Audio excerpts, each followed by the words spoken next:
Mais uma vez, muito boa tarde, sejam mais uma vez bem-vindos agora para a derradeira parte deste segundo dia da C-Days.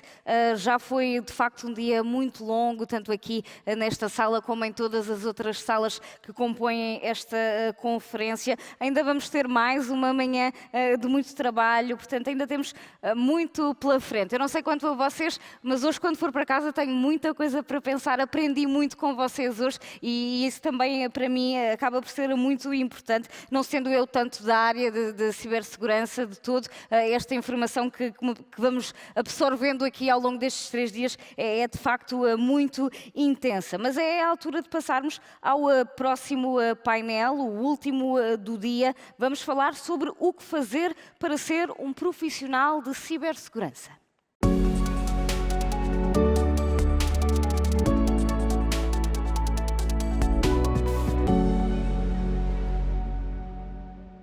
E para responder a esta pergunta, vou chamar ao palco para junto de mim Pedro Pinto, do Instituto Politécnico da Guarda.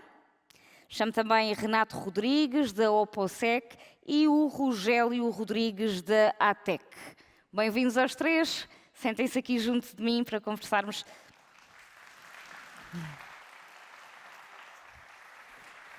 Com direito a palmas e tudo.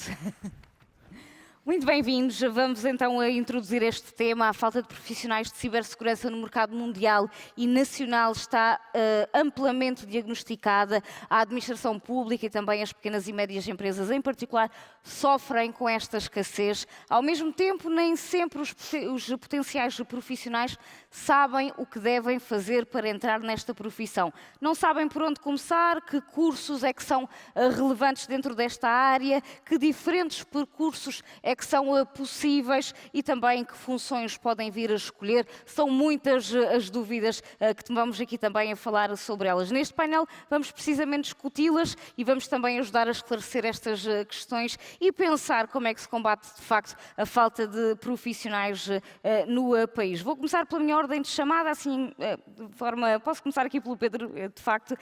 Se a prevenção é pensarmos no futuro, como é que podemos construir esse futuro no ciberespaço seguro com esta escassez de profissionais no mercado nacional e mundial? Bem, antes de mais, muito obrigado. Obrigado ao Centro Nacional de Cibersegurança pelo trabalho fantástico que está a fazer nesta área da cibersegurança e também é por aí que nós começamos. Cumprimentar também aqui os meus colegas que vamos estar aqui neste painel e a todos os resistentes que ainda estão aqui a esta hora para nos ouvir. De facto, isso é um tema muito abordado, a escassez de profissionais. A própria formação académica não estava propriamente preparada para esta área, ou seja, a pandemia também despoltou aqui um pouco esta questão da necessidade de profissionais nesta área. E aquilo que se começa a ver é que algumas instituições, onde eu incluo o meu Instituto Politécnico da Guarda, onde estamos a apostar na cibersegurança, aliás, apostamos num curso de CETESP há uns anos, e as pessoas até acharam aquilo assim um bocado estranho, aquela formação. E hoje é uma dos cursos com mais pessoas. E vamos abrir este ano também um mestrado. Mas, de facto, era informática, a área de redes, a área da programação e a área da cibersegurança. Inclusive, ainda hoje, na própria engenharia informática, não se fala muito da cibersegurança. Ou seja, primeiro temos que começar pela área da formação, também mostrar às pessoas que, de facto, é uma área bastante interessante, há várias oportunidades, é possível trabalhar de forma remota, que às vezes também pode ser uma vantagem.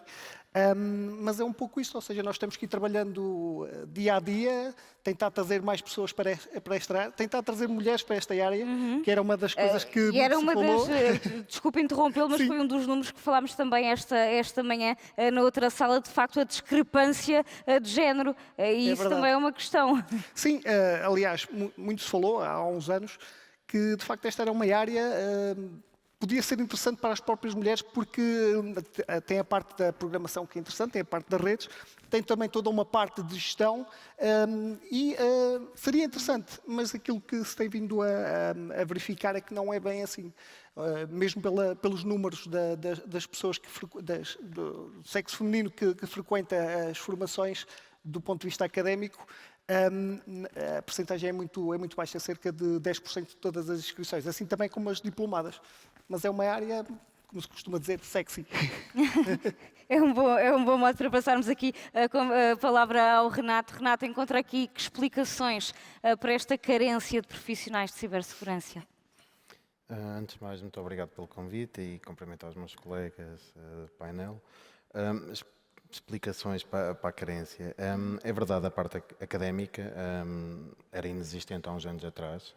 Nos últimos anos temos vindo a ver mestrados, licenciaturas, pós-graduações, e isso é sem dúvida positivo.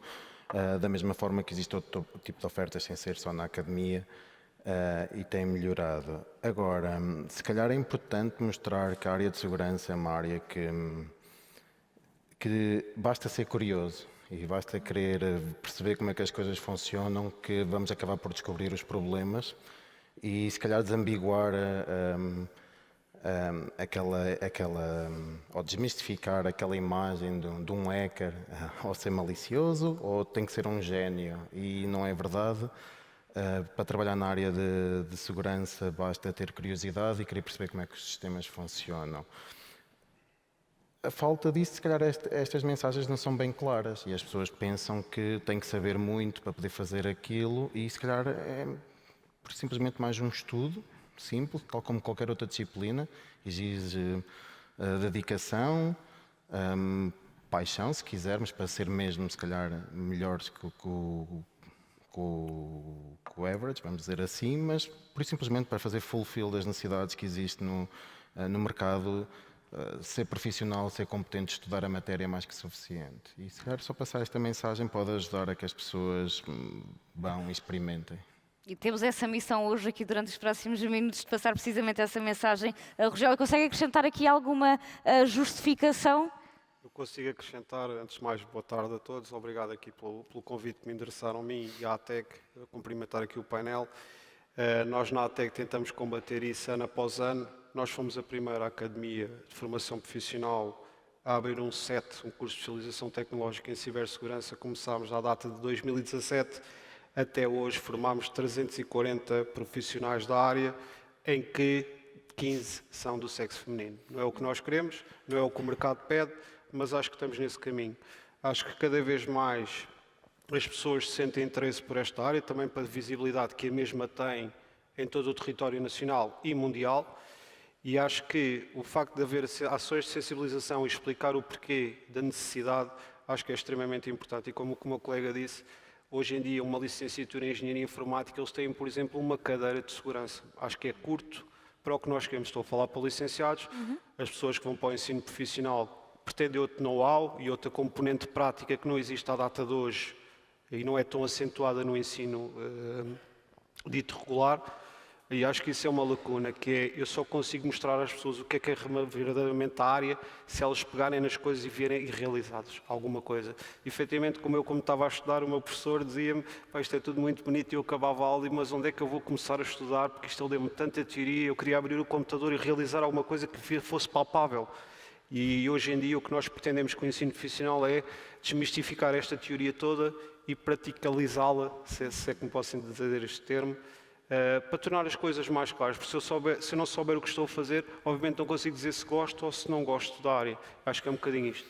A componente prática parece de facto muito importante, mas vamos voltar aqui ao perfil deste profissional. Renato, dizia há pouco que basta ser curioso. Será mesmo assim? Quem é que são os potenciais profissionais da cibersegurança? Aqueles que querem perceber como é que um sistema funciona, aqueles que querem perceber a engenharia que está por detrás de uma determinada tecnologia, pessoas que se calhar têm um gosto de ver as coisas a fazer algo mais do que para aquilo que foram desenhadas. Acho que... Vamos tentar acrescentar aqui com os nossos outros colegas de painel mais características a este perfil. Pedro, características é que podemos acrescentar a alguém que aspire ser um profissional de cibersegurança? Que características é que é preciso ter? Muito bem. Antes de mais, só dar aqui um pequeno pormenor, que é, em Portugal existem 28 formações académicas. E são abrangentes, não é? Não é uma coisa específica? Não, essas são portanto, específicas, são mesmo específicas. Ou seja, há, se os números não me falham, 13 CETESPs, 11 licenciatura, 11 mestrados, um doutoramento e acho que 3 licenciaturas. Penso que são estes os números. Relativamente ao profissional de cibersegurança, eu acho que há muito aquela ideia que é termos aquela pessoa ali atrás da máquina à espera dos ataques para tentar se proteger ou para implementar regras e afins. Também é isso. Eu costumo dizer que a área da cibersegurança tem 2 caminhos, ou a parte mais técnica ou a parte da gestão da própria cibersegurança. Se calhar nesta sala estão muitos responsáveis de cibersegurança das suas instituições e perceberam que a implementação de políticas, a implementação de regras, a implementação de uma mudança, a própria mudança da cultura da própria instituição obriga a que as pessoas tenham determinados perfis. Mas quando se fala num responsável de cibersegurança, e eu falo um pouco por aquilo que eu vivo todos os dias, é uma pessoa que tem que saber um bocadinho de tudo. No outro dia alguém falava no termo polímata, que é uma pessoa que sabe fazer bem muitas coisas. É uma palavra grega, alguém falava sobre esta palavra. E a pessoa da cibersegurança acho que tem que ser um pouco assim. Porquê? Porque tem que ter alguns conhecimentos técnicos, pode depois estar a chefiar uma equipa, tem que ter conhecimentos de gestão, tem que conhecer frameworks, tem que saber, se calhar, escrever uma política de segurança, tem que saber falar, tem que conseguir negociar, digamos assim, até com o próprio board da sua instituição, porque essa é, se calhar, uma das partes mais difíceis, é conseguir que aquilo que a gente acha, porque somos técnicos e achamos que é assim, mas depois quem manda, se calhar, vê as coisas de outra forma. Então é preciso, muitas das vezes, ter a linguagem adequada para se conseguir implementar alguma coisa. Por isso eu acho que é, primeiro, uma pessoa que tem vários tipos de conhecimento, seja na área da rede, seja na área da programação, seja na área da legislação, do direito, dos sistemas de informação. Tem que se ter um pouco disso tudo, porque é aí que nós também nos queremos proteger. E depois tem que ser uma pessoa acessível, tem que ser uma pessoa que saiba comunicar para estar à frente. Agora, também podemos ter técnicos, né, que estão ali no seu lugar a fazer aquela parte, e também podemos ter pessoas que fazem parte da gestão, que estão ali a tratar da parte mais procedimental de toda esta área. Rogério, porque há aqui vários caminhos, não é? Dizer-se que sou um profissional de cibersegurança é uma coisa muito lata, não é? Há aqui várias especificidades que podemos aqui também falar sobre elas. Como estava a dizer aqui o colega de painel, isto temos várias vertentes. Há as pessoas que gostam de ser mais vocacionadas para a parte técnica, há pessoas que gostam mais de explorar os sistemas e as vulnerabilidades dos mesmos, há as pessoas que gostam de invadir os sistemas, há pessoas que gostam mais das políticas que estão de acordo com as normas em vigor. O objetivo aqui no curso, e que estou a falar aqui na ATEC, o objetivo é darmos um overview sobre as diferentes partes do que é ser um profissional de cibersegurança, para quando as pessoas forem para o mercado de trabalho se especializarem naquela área. Porque eu costumo dizer que não conseguimos ser bom em tudo, temos que escolher um ponto, mesmo que seja ínfimo nesta área que é tão grande, e especializar-nos nisso para tentarmos ser o melhor o dia a dia. Eu costumo dizer que profissionais há muitos, mas neste ramo, para sermos diferenciados e diferenciadores, cada vez mais temos de especializar somente numa área. Podemos tocar em todas, mas numa área ser efetivamente o nosso grau de especialização. Vamos tentar voltar aqui um bocadinho à questão da falta de profissionais. Renato, que impacto é que isto tem, esta falta, esta escassez, nomeadamente na administração pública, na nossa indústria, nas nossas pequenas e médias empresas? Fazem de facto muita falta? Fazem. Peço desculpa. Fazem, sem dúvida. Um profissional, como aqui já falaram, de segurança, tem várias vertentes e trabalha em várias questões. Há bocado estavam a falar de questões no painel anterior de Vulnerability Disclosure, e obviamente que isto tem que ser endereçado por profissionais que percebam o que é que estão a receber de um determinado investigador, qual é o impacto do que estão a receber. Há aqui questões técnicas, exatamente como há bocado também falaram aqui no painel, a questão da comunicação. É importante depois saber comunicar o que é que se recebeu, o que é que temos em mãos, o que é que nós não temos. Internamente, também operacionalmente, dentro de uma empresa, é preciso ter noção do que é que nós temos na nossa casa. A nossa exposição a vulnerabilidades, quais são os nossos riscos, onde é que as coisas podem correr muito mal. E, obviamente, muitas destas empresas nem têm noção da exposição que correm. Usar um determinado software que anda num app data de há 10 anos e que provavelmente tem muitas vulnerabilidades conhecidas, alguém in-house poderia ter ajudado a que isso tivesse outro tipo de caminho, ou patching, ou defesas de mitigação, alguma coisa.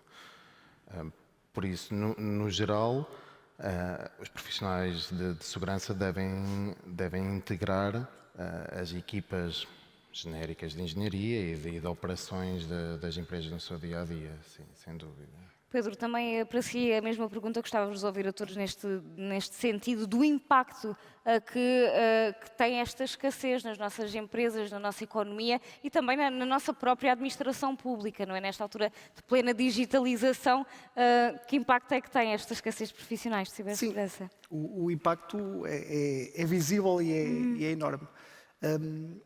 A maioria de nós que trabalhamos nesta área eu costumo dizer que somos adaptados, porque viemos de licenciaturas de Engenharia Informática, de áreas de gestão, e, como já foi aqui referido, né, esta parte da cibersegurança em que começou a ter um boom mais exponencial com a própria pandemia, também obrigou depois as instituições a, se calhar, olharem para esta área e apostarem, como está a acontecer agora com a inteligência artificial e outras tecnologias. Aquilo que se tem vindo a fazer é que as pessoas... O networking e a colaboração é fundamental em tudo isto, porque só com a troca de experiências e com a troca de conhecimento é que nós conseguimos ter uma ciberresiliência bem mais forte. O trabalho que também já evidenciei do Centro Nacional de Cibersegurança, até com a própria CIA Academy, que estamos a tentar formar, vamos conseguir formar cerca de 10 mil pessoas, 9.600, para ser mais específico, até 2026, e está a decorrer em várias instituições de ensino superior a nível nacional. Ou seja, há este esforço para se formar pessoas técnicas, pessoas menos técnicas, mas que olhem um pouco mais para a parte de gestão. Mas é um desafio enorme, porque lá está, a formação base da maioria das pessoas, por exemplo, daqueles que eu conheço e das equipas onde eu trabalho, são pessoas que eram administradores de redes e que hoje são também responsáveis de cibersegurança. E eu costumo dar muitas das vezes este exemplo, que é, eu trabalho num centro de informática e fui também nomeado responsável de cibersegurança. Então, se houver um ataque na minha instituição, eu recebo a informação do ataque, né? tenho que o tratar, então eu, Pedro Pinto, responsável de cibersegurança, vou falar com o Pedro Pinto, responsável da parte da informática, para resolver. Ou seja, dentro das próprias instituições, tem que também haver mudanças, já falamos da parte cultural, mas tem que haver também mudanças da parte hierárquica, porque tem que separar um pouco a parte da cibersegurança com a parte do sistema, separar do ponto de vista hierárquico, mas eles têm que, obviamente, falar, porque é para resolver os problemas. Mas não podem ser as mesmas pessoas. E como há escassez, aquilo que acontece, pelo menos nos cenários que eu conheço, é que a mesma pessoa da cibersegurança, muitas das vezes até é DPO também, responsável pelos dados, e também trabalha no centro de informática e ainda faz mais uma série de coisas. Ou seja, é bom por um lado, porque é gestão de recursos, mas é péssimo por outro, porque depois, para imputar responsabilidades, é impossível. E aqui as responsabilidades que temos vindo a falar são, de facto, podem ganhar dimensões muito grandes. Eu também gostava de ouvir acerca disto, dos impactos na nossa economia e também na nossa administração pública e um bocadinho também aqui desta questão, que é se é preciso também, quando temos profissionais de cibersegurança inseridos dentro de empresas que provavelmente até podem nem ter a ver com tecnologia, mas precisam destes profissionais, se tem que haver aqui também algumas mudanças hierárquicas desta questão da acumulação de funções. Ok. Antes de mais responder à primeira questão e tentando me situar aqui, falou aqui... Posso ajudar depois mais a Não, tentando englobar aqui a parte da indústria, a administração pública, o que nós tentamos fomentar na ATEC em particular são acordos de parceria com as instituições, que é para quando os profissionais saem especializados nesta área poderem dar a vazão a essas organizações. Saem da indústria, neste momento a administração pública é mais difícil a inserção de estagiários e normalmente os estagiários depois era para continuar e é para ficar efetivas nas equipas. Em relação à segunda questão, Digo-te outra vez, não se importa de repetir, se faz favor, já me perdi aqui no raciocínio. Era A sobre... questão era sobre o facto, aqui o Pedro estava a falar de quando está... a acumulação de A funções. acumulação de funções e a forma como isso também pode prejudicar e depois a acumulação de responsabilidades, não é? Todos nós sabemos que, efetivamente, nem todas as empresas têm um departamento específico para cibersegurança. As pessoas fazem acumulação de funções de tudo e mais alguma coisa. Obviamente, se eu fizer uma acumulação de 3 ou 4 funções, só consigo ser boa numa, o resto vai ficando para trás. E o objetivo é a parte de cibersegurança estar distante da parte do que é um helpdesk, do que há redes, do que é os sistemas, tudo isso, mas à data de hoje não está. A maior parte, se as pessoas estão num departamento, esse departamento faz tudo e mais alguma coisa. Maioritariamente na administração pública é assim que funciona. Pelo menos quando eu estive na Marinha e na Força Aérea era assim. Hoje em dia as Forças Armadas já abriram um bocadinho o leque, já abriram aqui as especialidades de cibersegurança, e acho bem. Mas era assim que funcionava. As pessoas não tinham uma função específica, tinham várias, mas depois dentro das várias é difícil atuar e atuar bem numa só. Esta é uma das principais dificuldades, Renato, a forma de atuar, uma vez que se acumulam muitas funções quando se exerce esta profissão dentro de uma empresa. Há conflito de interesse, por vezes. Torna-se complexo fazer uma mudança, seja ela qual for técnica, se a pessoa acumula 2 funções e por um lado isto deveria acontecer, pelo outro não me dá nada jeito. Pode-nos dar algum exemplo desse conflito de interesses? Posso. Ora bem, quando somos gestores de uma infraestrutura, de um parque informático e ao mesmo tempo coordenadores da equipa de segurança de infraestrutura desse mesmo parque. A equipa de segurança vai descobrir problemas, por vezes, críticos, que podem representar perdas para o negócio, parar o negócio, perder dinheiro, e vai exigir determinadas medidas de mitigação, que, do outro lado, não são bem-vindas, ou por controle de custos, ou pela rearquitetura que seria necessário fazer a todo o funcionamento. E sendo a mesma pessoa a tomar a decisão, não quer dizer que vá abonar a favor de uma equipa de segurança. Acho que devemos ter as duas posições independentes para que se possam apresentar os argumentos e que, sem qualquer tipo de conflito de interesses aqui, vá uma ganhar sobre a outra. Um consenso ou uma board poderá tomar uma decisão mais correta. Eu tenho a sorte, por acaso, de trabalhar numa empresa onde as equipas de segurança estão devidamente divididas, mas que por vezes pode acontecer este tipo de situações, em determinados detalhes. Pronto. Pedro, também reconhece esta questão dos conflitos de interesse? Estava aqui a vê-lo a abanar a cabeça e a concordar com o que o Renato estava a dizer. O exemplo que eu dei há pouco é um pouco isto. Se existir um ataque na minha instituição e eu tenho que imputar a culpa a alguém, né, a pessoa que se calhar é responsável pelo sistema sou eu, quer dizer, não faz muito sentido. Não, de facto, isso acho que é fundamental. Tem que também haver a abertura das próprias organizações para esta mudança. Algumas instituições foram obrigadas a ter um responsável de cibersegurança. Também foi uma função que passou a existir e um contacto permanente. É tudo muito bonito, é verdade. E voltando aqui à questão da falta de recursos, também é difícil, falando um pouco na questão da administração pública, é difícil atrair pessoas para a administração pública para trabalhar na área de cibersegurança, porque o privado paga bem melhor.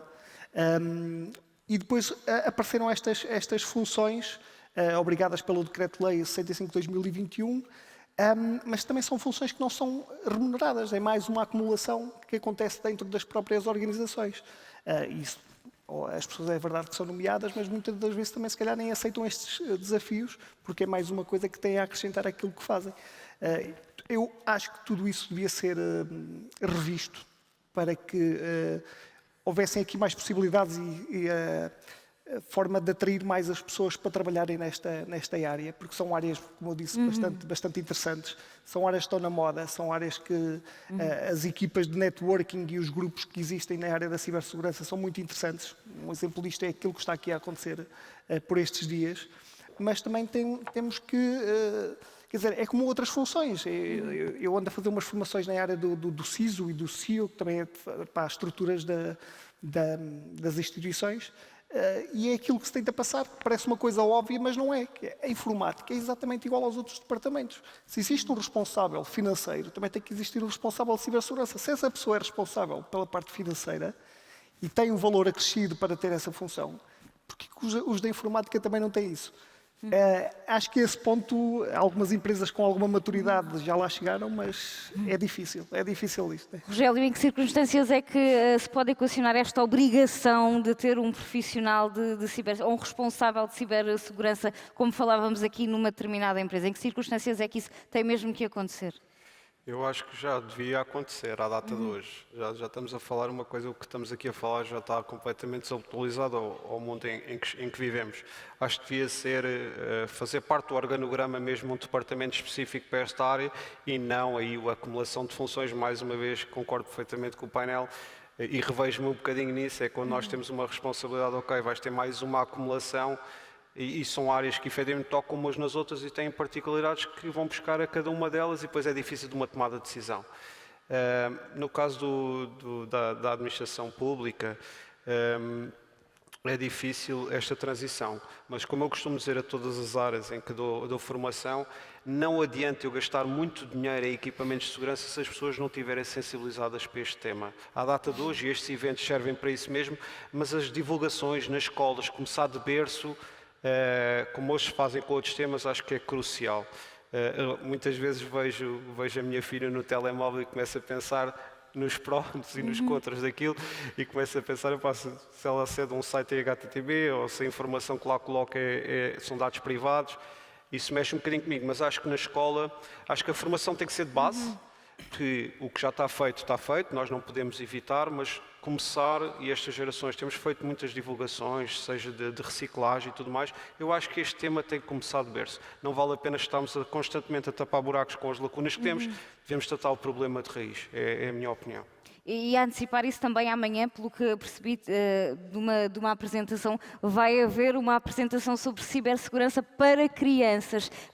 Renato, acha que este tipo de iniciativas são de facto muito importantes? É que o palavrão cibersegurança parece que, quando falamos dele com crianças, achamos que não nos vão compreender, não é? Mas temos que desmistificar essa ideia. Sim, sem dúvida. Eu já tive o privilégio de estar numa conferência na Bélgica, onde eles tinham mesmo exatamente um painel só para crianças, um dia dedicado a crianças, tinham uns stickers todos divertidos e faziam awareness dos perigos de uma forma muito mais simpática, muito mais brincalhona. Por isso, até fico feliz de saber que isso vai haver agora. Formar as pessoas, como estavam aqui a dizer, desde uma idade tenra. Também tenho filhas e sinto, obviamente, a preocupação de como é que elas vão interagir com este novo mundo e de que forma é que eu posso dar-lhes os mecanismos para se proteger. E isso vai ter que ser à base de educação. Aonde é que podem pôr os seus dados pessoais, o que é que devem partilhar ou não devem partilhar, explicar de uma forma sem ser muito radical os perigos das redes sociais, vamos dizer assim, da interação com as diversas tecnologias. Falam muito da inteligência artificial, obviamente, que vai trazer também aqui alguns desafios para como é que eles vão lidar com isso. Por isso, trabalhar desde pequeninos e num percurso estável e sustentável para as diversas idades, ir dando uma nova visão, um novo refresh à matéria, algo que já fazemos noutras disciplinas ao longo da nossa... Pedro, há uma idade para se começar nisto ou não? Como em tudo. Basta existir, né? Acho que é importante. Eu tenho uma filha pequenota, tenho outro com 11 anos, e eles todos lidam com a tecnologia, pronto, e vou tentando de vez em quando explicar o que é que devem fazer, o que é que não devem fazer, apesar que eles, quando são novos, nem querem saber muito. Eles querem que aquilo funcione. Querem lá saber se o TikTok se é seguro ou se os dados deles foram para algum lado ou os nossos. Isso não interessa. Mas isso é uma grande preocupação que todos devemos ter. É verdade. Acrescentar aqui o termo que é ciberhigiene, né? Ou seja, é um pouco isto que nós estamos a fazer. E há formação também nessa área. Por exemplo, passando aqui a publicidade à plataforma Now, que tem lá um curso de ciberhigiene que toda a gente devia fazer. Mas falar nas crianças é também falar, por exemplo, nos meus pais. Que eu também, se calhar, uso a mesma linguagem que uso para os miúdos para mostrar a eles que, de facto, há perigos. as burlas do Olá Pai, Olá Mãe, como é que isso aconteceu, como é que aconteciam, como é que eles evoluíram, passar todo este tipo de informação. Acho que é fundamental. E o profissional de cibersegurança também tem essa função, porque quando pensamos nos mais velhos, não são aqueles que já estão numa idade ativa, ou seja, já não estão a trabalhar, mas continuam a usar as ferramentas digitais, e o papel do profissional de cibersegurança também é ir ter com essas pessoas. Sim, eu pelo menos faço isso. Dentro da minha instituição, alerto para perigos dentro da instituição. Alerto para perigos, por exemplo, sei lá, com a plataforma da autoridade tributária, para esquemas de phishing como o Olá Pai, Olá Mãe, ou seja, mesmo coisas que são fora da instituição, né? Não são propriamente uma questão da instituição, mas eu tento abordar. E depois tenho também várias comunidades onde eu pessoalmente faço esse alerta para as pessoas, porque lá está, se as pessoas estiverem consciencializadas sobre aquele perigo, aquela ameaça, elas certamente que vão evitar aquilo, vão tentar se proteger. À primeira vista, não conhecendo nem sabendo que aquilo é possível, por exemplo, ainda ontem recebia um link, clicando lá, abria a página do Instagram. E até já lá bem preenchido logo com o nosso username, basta só pôr a password. Muitas pessoas se calhar pegam e preenchem aquilo, né? Depois depende Não acham estranho? Não acham estranho, porque a página é exatamente igual, até já lá está o meu login. E a primeira vez eles clicam naquilo, aquilo não vai a lado nenhum, e a segunda voltam a meter e aquilo já entrou. Porquê? Porque a primeira era fake e os dados já foram para o outro lado. Mas se as pessoas tiverem essa consciência que há uma ameaça a decorrer, ou há um esquema a circular que usam um domínio diferente, sei lá, dizer aos meus pais que tem lá um domínio e que aquilo tem lá uma palavra que às vezes até, ou uma letra que em vez de ter um S tem um C de cão, quer dizer, se calhar aquilo passa. Mas se eu os alertar, eles vão estar mais atentos a esse tipo de situações. Ou seja, eu acho que não há idade, e mesmo nós que somos profissionais e trabalhamos nesta área, também temos que estar sempre atentos, porque as ameaças estão cada vez mais evoluídas e muitas das vezes é difícil detectar. Em primeiro nós olhávamos para aquilo e isto não está bem em português. Hoje em dia o português é perfeito, tecnologias como a inteligência artificial vão ainda evoluir tudo isto. Vai ser cada vez mais difícil detectar. Só funciona com a colaboração de todos. Rogério, eu também gostava de saber se concorda com esta premissa de que o profissional de cibersegurança também tem este papel de olhar para os mais velhos, e se no seu percurso profissional, até no contacto com os centros de formação, se esta também é uma preocupação ou o foco é a juventude e formar a juventude? Não, acho que deve passar por todos. Eu acho que nem deve ser só mesmo um responsável de cibersegurança. Isto deve ser transversal a qualquer responsabilidade cidadão. social. A responsabilidade social deve não ser só da pessoa formada em cibersegurança, mas se a pessoa tiver know-how, pelo menos para elucidar as pessoas, não entrar em grandes conceitos muito técnicos. Eu costumo na primeira aula dizer, quando estou a explicar alguma coisa técnica, vou explicar para os meus alunos como explico para a minha mãe que não sabe nada de computadores, que é para perceberem que conseguimos baixar o nível da parte técnica para a parte não técnica, para as pessoas conseguirem transmitir a mensagem. Se eu for dar uma palestra a pessoas que estão num lar e que utilizam as redes sociais para ver os netos, para transmitir mensagens, se eu utilizar vocabulário desadequado ou muito técnico, as pessoas não vão retirar o sumo daquilo que eu quero transmitir. Gosto de levar exemplos mais práticos e colocar a linguagem mais clara e concisa. Acho que as regras dos 3 Cs, ser curto, claro e conciso, acho que facilita neste tipo de diálogo. A outra pergunta era se no seu âmbito profissional, até pela parte da formação, por onde tem passado, se esta tem sido uma preocupação com os mais velhos ou se o foco é mesmo o futuro e os jovens? Nós aqui no centro de formação nós temos pessoas que fazem o nível 4, que entram com 14 e 15 anos, muito pequeninos, e temos pessoas que acabaram agora um set de 55 anos, por isso é transversal a todas as faixas etárias.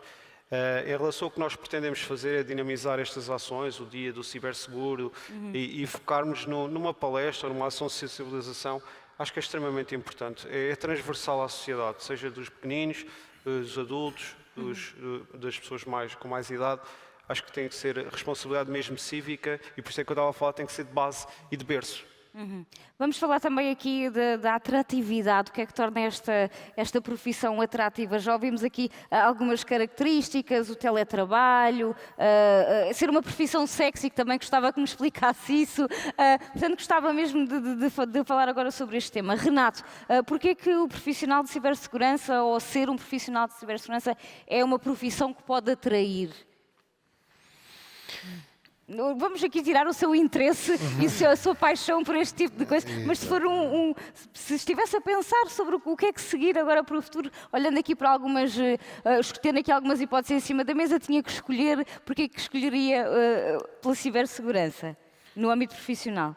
Sim, desafio, acho que tinha que estar, mas olhando para aquilo que já foi dito aqui, a escassez, as leis do mercado estão-se a aplicar. Neste momento, provavelmente vai-se buscar um bocadinho mais de dinheiro nesta área do que noutras, simplesmente por haver menos, logo os que existem acabam por tentar ser mais remunerados.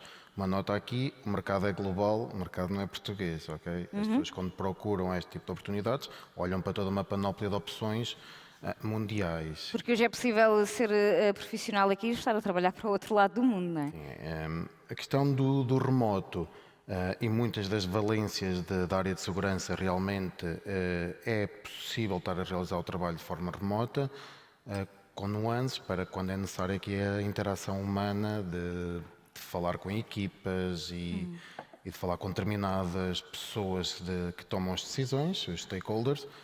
Às vezes aqui a parte remota não ajuda muito, mas sim, colocar a possibilidade do remoto, de um híbrido, uma atratividade salarial, porque a nível mundial existe esta falta de talento e, sem dúvida, o desafio que traz todos os dias. Podemos fazer coisas diferentes, eventualmente, e ter que aprender algo novo para poder continuar a acompanhar. A tecnologia não para e a nossa formação não pode parar, porque senão não vai dar. Pedro, então o que é que torna esta profissão atrativa, para além de ser uma profissão sexy, como já nos disse? É tudo isto que o Renato está a dizer. Eu trabalho no interior, né, e, por exemplo, a oferta de emprego é escassa. A parte do remoto, eu tenho vários colegas a fazerem cibersegurança da guarda para o mundo. Depois também o facto de haver esta necessidade também que as próprias mulheres entrem nesta área. E há vários programas específicos por grandes empresas e grandes organizações, específico para mulheres para poderem atuar nesta área da cibersegurança. Depois a questão do vencimento, lá está, sendo um mercado global, se calhar consegue-se ter vencimentos diferentes daqueles que estamos habituados. E, na verdade, também o próprio responsável de cibersegurança, quando as coisas estão bem feitas, também acaba por ter algum poder dentro da própria instituição, né? Porque ele até devia estar um pouco alinhado quase com a board, ou a ter ali uma relação muito próxima. Há pouco estávamos aqui a falar relativamente à questão da segurança e como é que o próprio responsável de cibersegurança se devia alinhar. E acho que aquilo que nós estávamos aqui a falar devia ser a base, aquilo que é o normal, mas a cibersegurança também tem que evoluir, porque hoje, além da cibersegurança, nós também devemos falar em coisas como a governança, como a gestão de risco, como o compliance, e é todo este conjunto de várias áreas que eu acho que fazem a cibersegurança assim uma área muito sexy, porque tem a parte do direito, da legislação, tem a parte da gestão de risco, tem a parte da governança, que é uma área muito gira.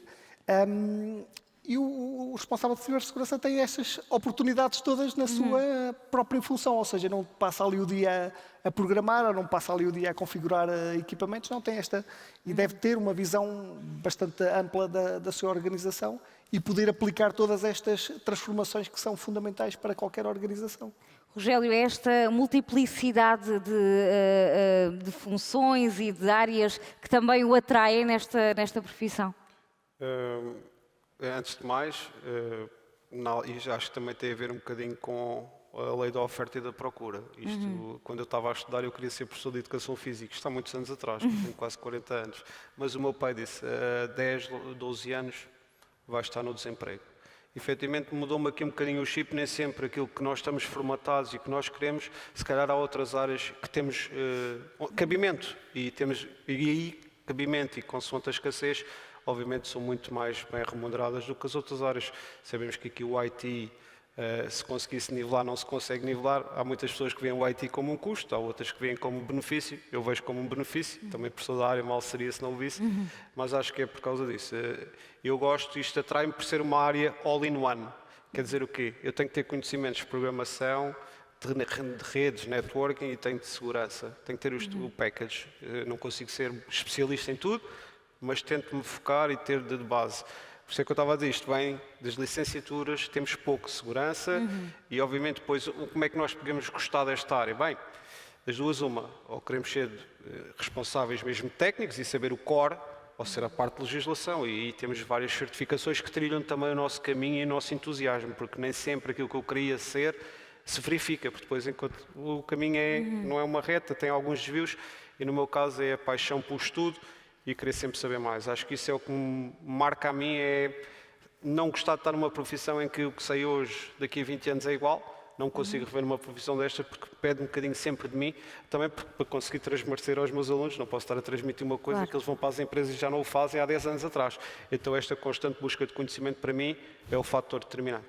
Renato, também é o que o atrai na profissão, esta constante busca para estarmos mais bem informados, mais em cima do acontecimento. O que é que o atraiu, digamos assim? Sem dúvida. Eu programei durante alguns anos e percebi-me claramente que não queria fazer aquilo só o meu ganha-pão e que rapidamente queria ter descobrir novas tecnologias. O mundo da informática em geral anda a uma velocidade absolutamente alucinante. É fácil de ver as tecnologias que aparecem todos os dias e muitas vezes pedem o impossível, que é eu estou seguro.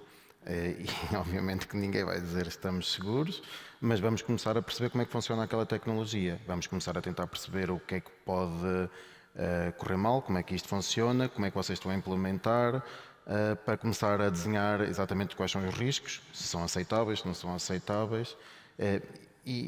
E ter que andar todos os dias, quase, uma expressão mais vulgar, a comer sopa, é algo que eu gosto. Tipo, andamos atrás, há sempre alguém que sabe mais do que nós, não há problema nenhum, mas podemos aprender com ele. E a partilha é fundamental nesta área? Felizmente temos um grupo saudável, o OPOSEC, na comunidade do Porto, onde partilhamos muita informação. E acabamos por ver pessoas a engrenar até por áreas só porque alguém deu uma talk há uns anos e ficou inspirado a querer explorar mais aquele bocadinho. Acima de tudo também conhecer pessoas de referência que se possa tirar dúvidas, que se possa fazer as questões iniciais para desbloquear algum atrito que haja. Por isso, sem qualquer tipo de dúvida, partilhar o conhecimento é uma chave para o sucesso, porque nunca vamos saber tudo. Como é óbvio. O Rogério há pouco falava, contava-nos, partilhava connosco que uma opinião do pai o fez mudar de ideias em relação ao futuro. Os três sempre seguiram esta área, sempre foi, a minha pergunta é mesmo para os três de forma simples, um sim ou não, sempre foi a esta área que quiseram seguir ou a dar altura mudaram? Para eu perceber aqui, sempre foi? Não, eu era da área das redes e acho que como a maioria dos profissionais que depois passaram para a área da cibersegurança, ou seja, vinham da área das redes e depois tiveram que se adaptar a esta área da cibersegurança.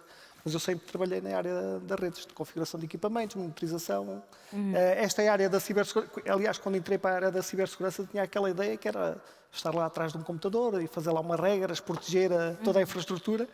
E há cerca de 4 anos, com uma oportunidade também de um grupo, que não sei se está aqui alguém, da MetaRede, que é um grupo fantástico onde estão várias instituições nacionais e internacionais e também temos esta possibilidade de partilha de conhecimento. Fiz um curso e disse, a área da cibersegurança é muito mais que aquilo que eu pensava. Então entram essas normas, essas frameworks e comecei a perceber que de facto era preciso fazer muito mais do que aquilo que eu estava a fazer dentro da minha própria instituição. Desde a atualização das políticas, desde a atualização de procedimentos, tudo teria que ser feito. Mas cibersegurança foi para aí há Mas apesar de 5 tudo anos. tem aí uma certa ligação, porque a minha pergunta agora não vai noutro sentido. Eu não sou da área, sou do jornalismo, e se neste momento quisesse mudar de vida e quisesse enverdar para a área da cibersegurança, o que é que eu tinha que fazer? Primeiro, parte de uma boa profissão que é ser jornalista, sabe comunicar. Logo para a área da cibersegurança é fantástico. O que é que pode fazer? Há muita coisa que pode fazer. Primeiro, se calhar a parte académica. Mas se achar que a esta altura já não lhe apetece fazer qualquer tipo de curso, Há sempre grupos na área da cibersegurança, há plataformas online onde pode testar conhecimentos de cibersegurança. Se calhar começar pelos cursos da NAU, que acho que são interessantes para fazer ali e aprender as coisas mais básicas. E depois acho que acaba por se gostar da área e por se querer evoluir. Mas há diversas certificações. Há este desafio que estava aqui a falar o Renato do Capture the Flag, onde participam várias pessoas e as pessoas tentam tentar chegar a um objetivo. Há muitas coisas, há plataformas assistidas na própria internet.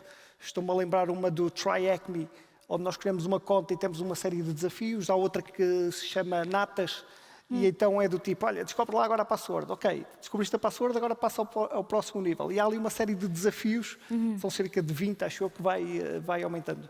E eu acho que isso depois nos leva a uma paixão por esta área e as pessoas acabam por querer evoluir. Renato, mas eu aqui já tinha uma característica positiva aqui destacada, que seria a capacidade de comunicar, pronto, digamos assim. Mas não parece que é uma componente muito técnica, muito difícil para quem vem de outro meio, pode sentir-se que está muito atrás, é fácil acompanhar o passo depois? Não é uma área demasiado complexa?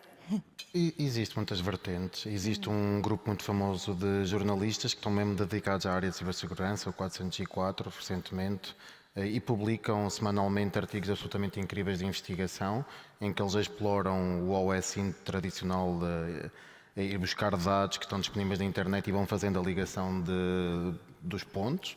Por isso, sem dúvida, qualquer jornalista tem aí uma grande vantagem. Mas é que eu tenho uma vantagem. Eu gostava de direcionar também para aquelas pessoas que, olha, que têm outra profissão que nada tem a ver com isto, nem com a comunicação, nem nada, mas de um momento para o outro decidiram mudar de vida. Escolham uma área que gostam. Se gostam de desenvolvimento de software ou que gostavam de criar algo, se calhar essa vertente depois da Application Security poderá ser que eles devem investir. Ainda há bocado falaram de especialização.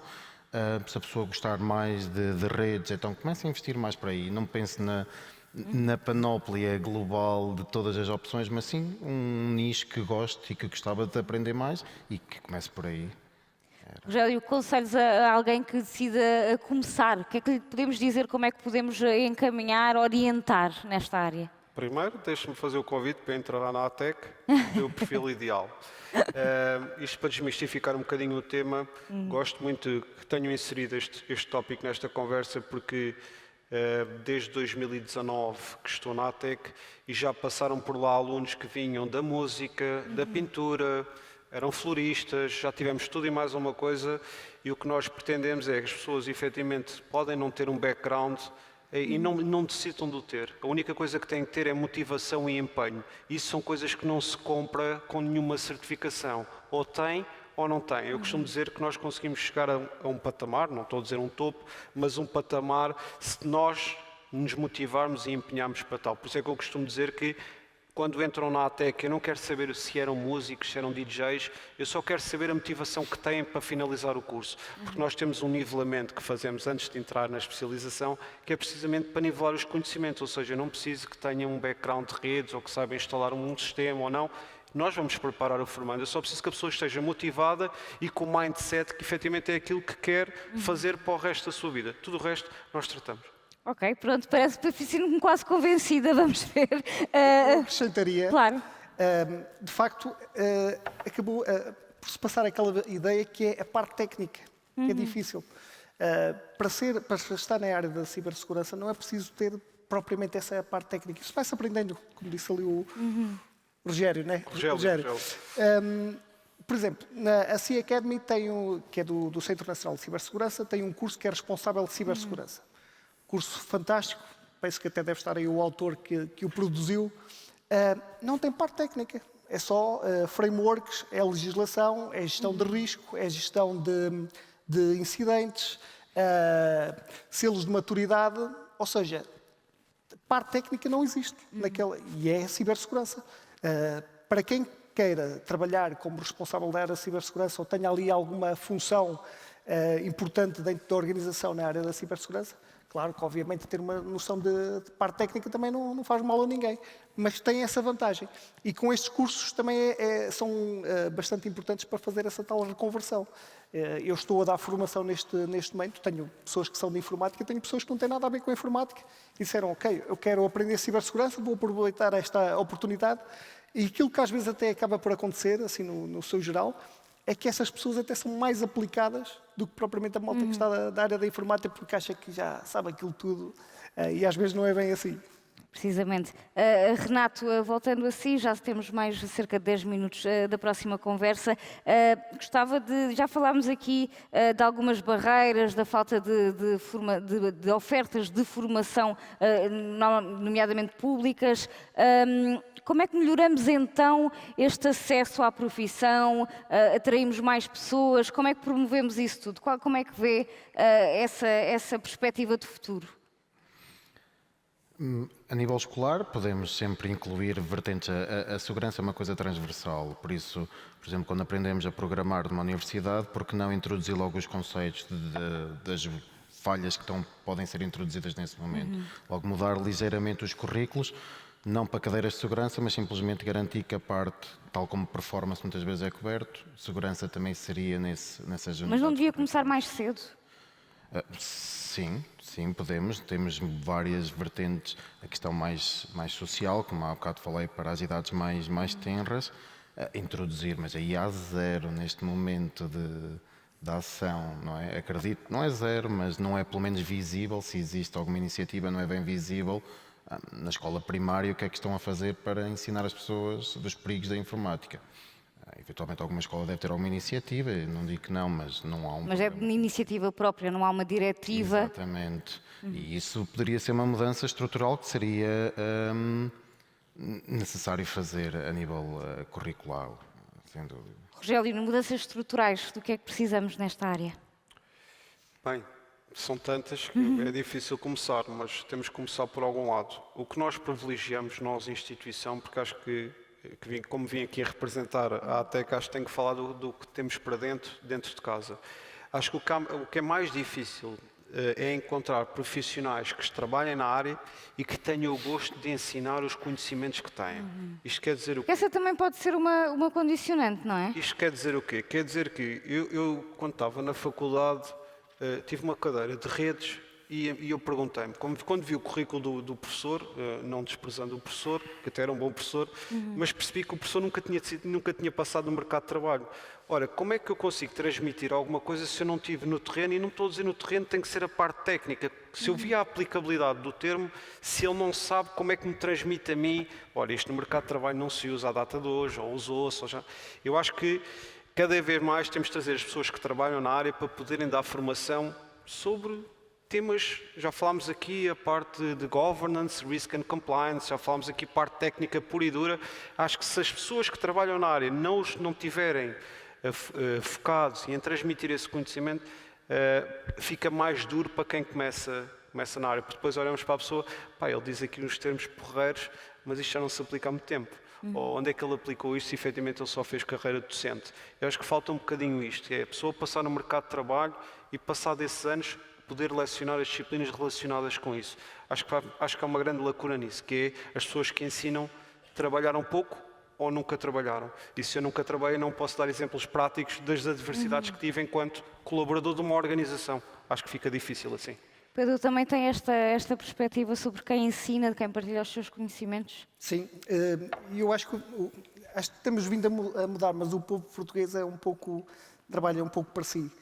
Ao contrário, por exemplo, dos brasileiros que partilham tudo e mais alguma coisa. Mas acho que isso, nesta área da cibersegurança, até porque é o segredo para nós conseguirmos chegar a algum lado, é esta partilha de conhecimentos, de experiências. Existem muitos grupos de trabalho onde as pessoas trabalham para se tentar evoluir nesta era da cibersegurança.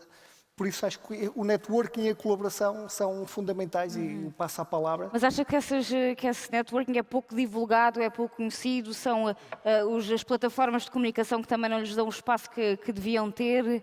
Sim, também. É verdade.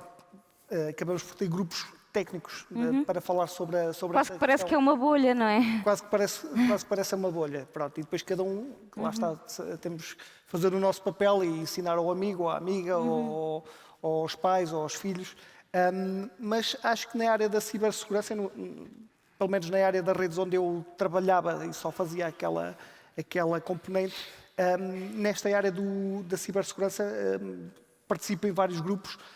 Há uma partilha fantástica de conhecimentos, há a partilha de boas práticas e a cada evento que se vá há sempre alguma coisa que se traz, alguma ideia, alguma mudança que às vezes até são coisas muito pequeninas, mas que fazem toda a diferença dentro de uma organização. E esta pode ser a última pergunta para todos. O que é que levam aqui desta CIDES? Porque acaba de me dizer que, de facto, esta partilha, estes dias que passamos aqui destas conversas, não sei se é a primeira vez que participam ou não, ou se vêm a uma das CIDES, mas o que é que levam daqui? Porque é que estes eventos é tão importante? Até para fomentar essa paixão e essa vontade de ir por esta profissão e de tentar combater esta falta e esta escassez de profissionais. Posso até começar ali pelo Rogério, para dar aqui um bocadinho de tempo também e descansavas. Antes de mais, este tipo de eventos para nós, instituição, para divulgarmos para já o nosso core business e o que fazemos e fazer networking, que é para colocar depois efetivamente os nossos alunos no mercado de trabalho em empresas que tenham todo o interesse em receber know-how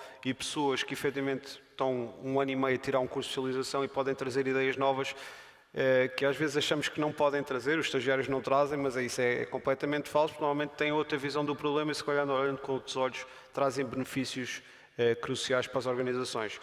Este tipo de eventos para nós é fundamental, porque não só visibilidade do que estamos a fazer, atualizar o que temos, que é importantíssimo, saber as tecnologias que podemos implementar e parcerias com empresas para nós é fundamental. Renato. O CIDES está, pelo que eu vi, pelo menos este ano, já tive noutras agendas de outros anos, mas este ano claramente estão preocupados em mudar algo, em tentar andar um bocadinho para a frente em questões que já são conhecidas e acho que isso é extremamente positivo. Também estão a conseguir trazer algum conhecimento de fora, com outras perspectivas, mesmo para tentar perceber aonde é que vai ser necessário fazer o trabalho mais duro. E por isso esta iniciativa obviamente dá visibilidade e isso é muito positivo. Contributos pessoais também leva daqui? Diga, desculpa. Contributos pessoais, eu estava a falar aqui da parte mais institucional, do que representa, mas para si, enquanto profissional de cibersegurança, é um momento importante de partilha também.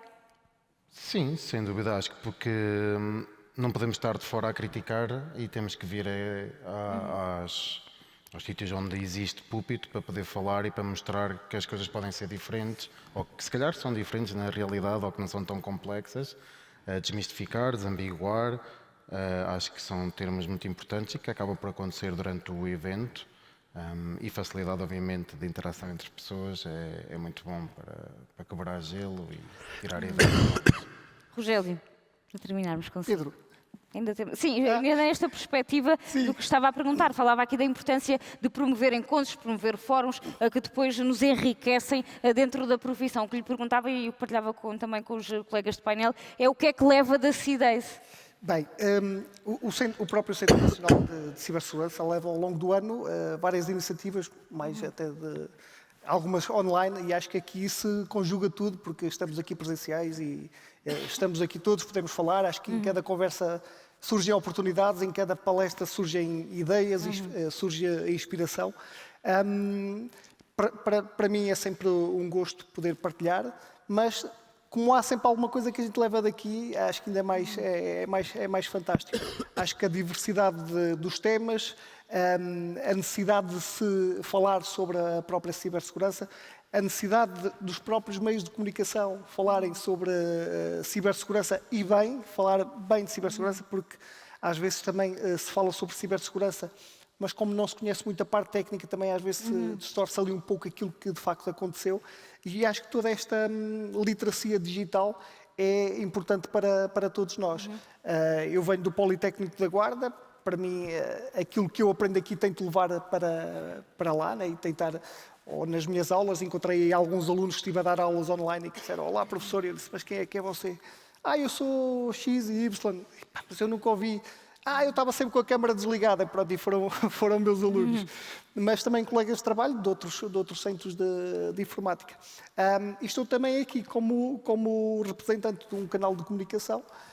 Também fazemos um pouco esse trabalho de divulgação na área da cibersegurança. É um pouco isso.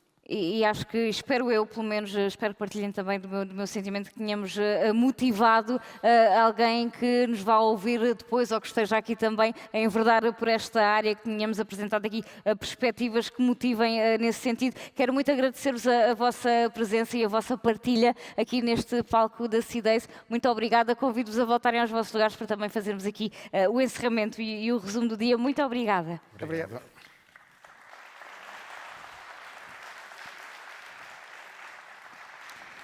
Grande momento de partilha que espero que vos tenha, de facto, motivado a todos e que tenha aguçado aqui um bocadinho este sentimento pela cibersegurança. Vamos ao próximo momento do dia, o resumo do dia.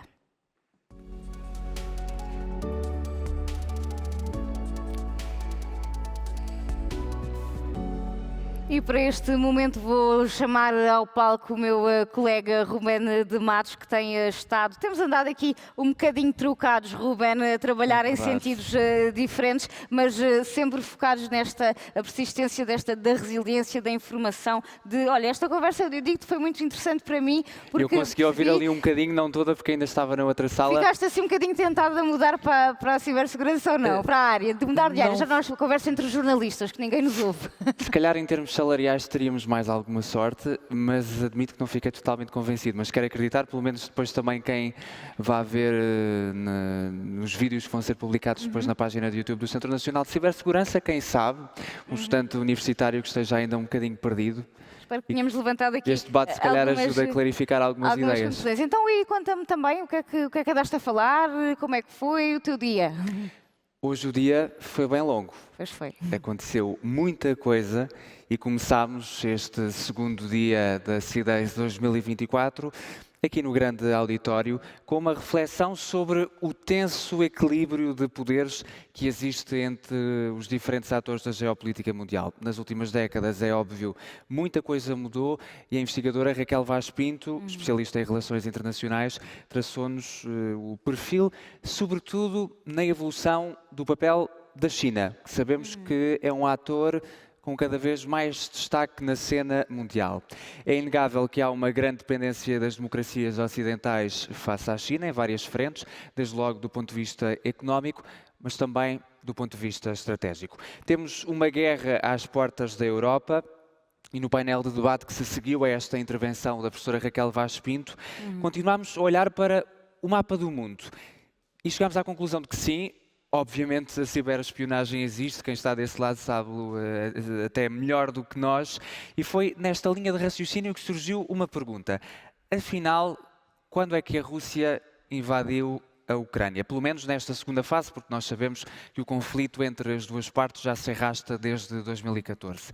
Mas em fevereiro de 2022, a Rússia invadiu a Ucrânia no dia 24 ou no dia 22? Será que essa invasão aconteceu no dia em que as tropas avançaram no terreno ou no dia em que começaram os primeiros ciberataques? Eu vou evitar dar a resposta porque creio que quem está desse lado tem certamente uma opinião formulada sobre este assunto. Precisamente, essa é a tua primeira parte, até irmos a um primeiro intervalo. Como sabes, eu estive na outra sala durante a manhã e começámos por falar sobre... E esta primeira keynote foi até um bocadinho o elo de ligação com todos os temas a seguir.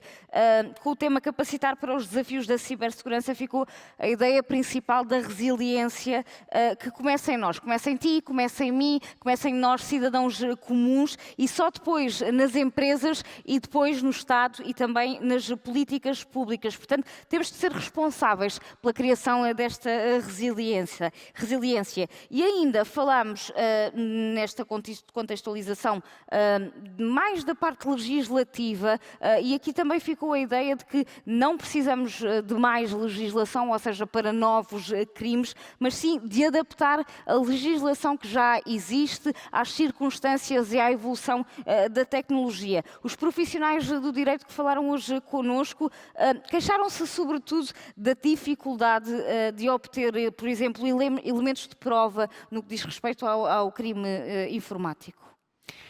Aqui também, precisamente neste palco, no grande auditório, ainda durante a manhã, não falámos exatamente disso. Falámos antes de ameaças, mas sobretudo de respostas.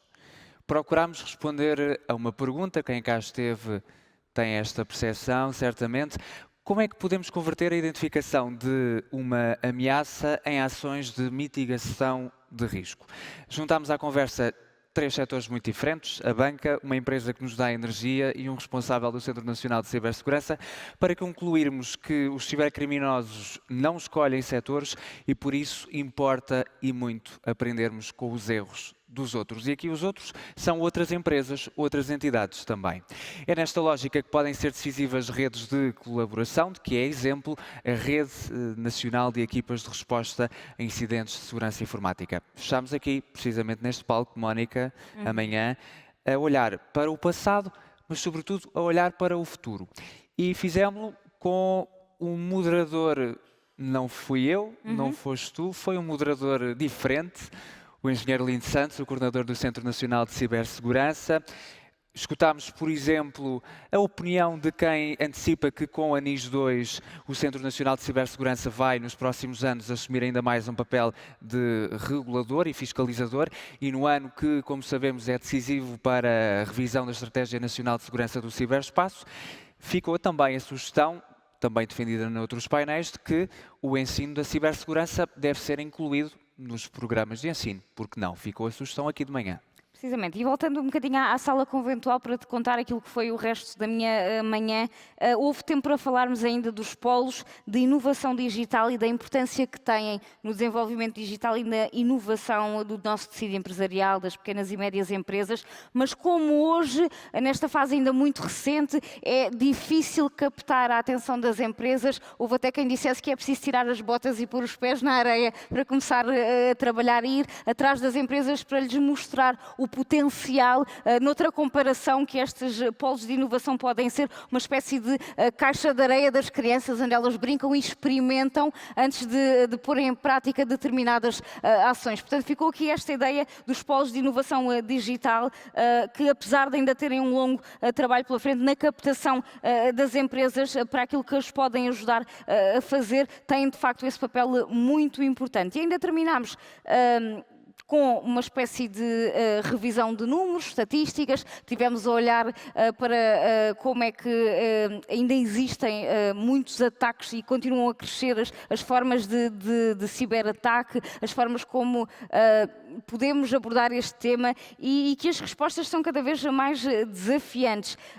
Dentro destes dados e de alguns específicos que fomos falando, ficou, por exemplo, a ideia que eu acho que tem um bocadinho a ver com a prevenção, é que os dados mostram de facto que a prevenção é uma das menores preocupações. Há menos ações, mas por parte das empresas, das ações que são feitas, por exemplo, há muito poucas empresas com seguros para consequências de cibercrime. Isto deixa-nos a pensar um bocadinho sobre aquilo que são as estratégias de prevenção. Se essa foi uma das ideias fortes do dia, as próximas ideias que eu vou destacar vão perfeitamente ligar-se a essas. Tu estás lá em cima, agora vais descer uns degraus, mas eu que estive aqui no grande auditório vou agora subir uns degraus para ir lá acima à sala conventual, onde realmente falamos, e não ao encontro do que estavas a dizer, Mónica, do quão relevante é a cooperação nesta matéria.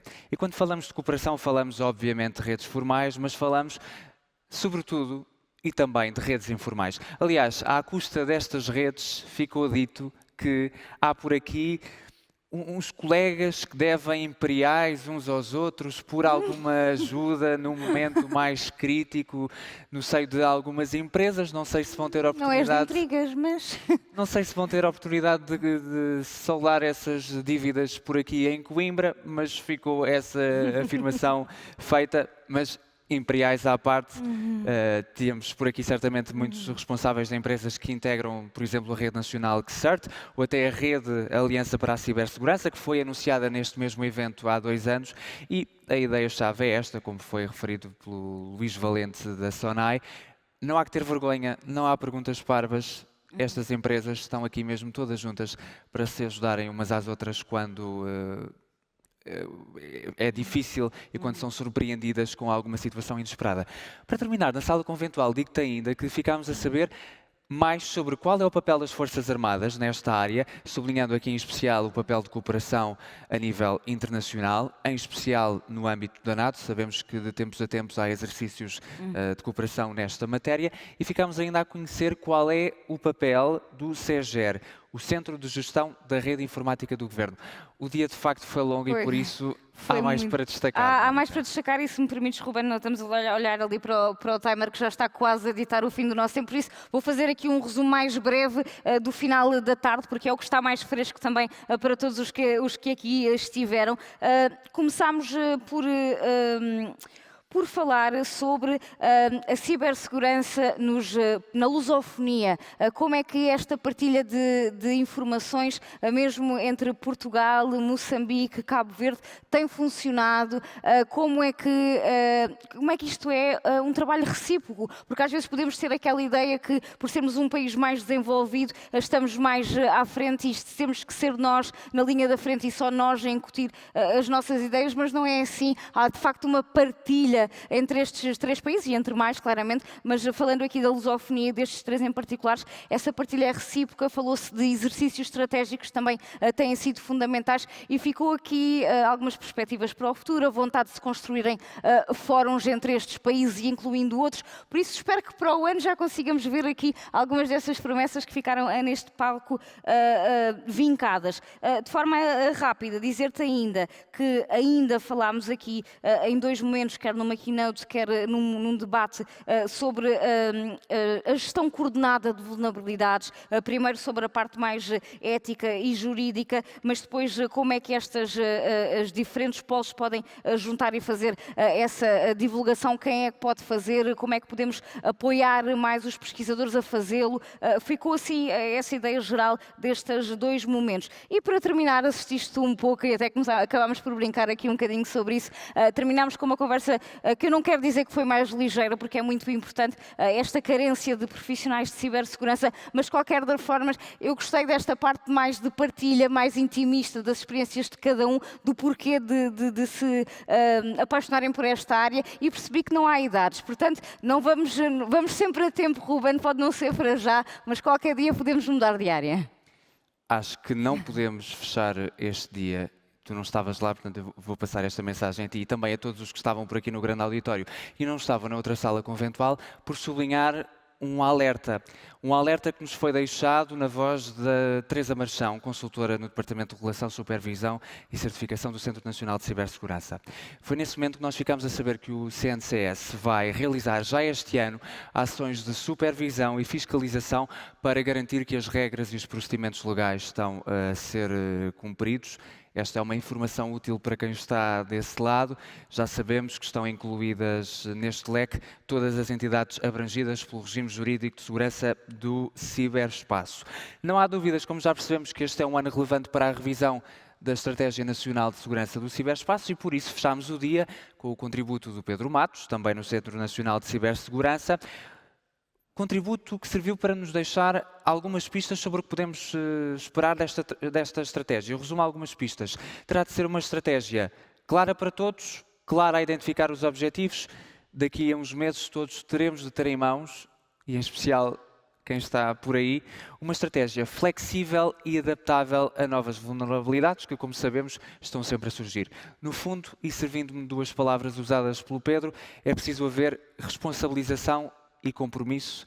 Diria que estas 2 palavras também resumem bem o nosso dia de trabalhos. Ruben, mas o trabalho acabou, mas há mais, ou não? Há mais, porque hoje até acabamos ligeiramente mais cedo do que ontem e temos um convite, como é que podemos referir isto? Um convite lúdico, um convite divertido a fazer-vos. E que pode ser aproveitado também para saldar aquelas dívidas que falavas há pouco, Exatamente, não é? Eu não sei se vão estar lá algumas bancas a pelo servir caminho, imperiais, talvez. coisas do género, mas acredito que sim, pelo caminho, exatamente. Não sei se está a chover ou se está sol. Se estiver sol é mais apetecível, se estiver a chover é um bocadinho mais complicado, mas já vamos descobrir quando sairmos daqui e fomos ver de novo a luz do dia. O convite que temos para fazer é muito simples.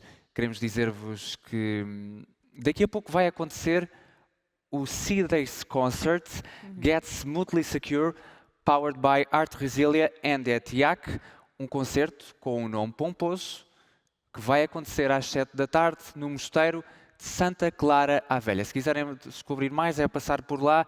Este será um concerto da Gringos Westward Band, a banda vencedora da segunda edição do Portugal Blues Challenge.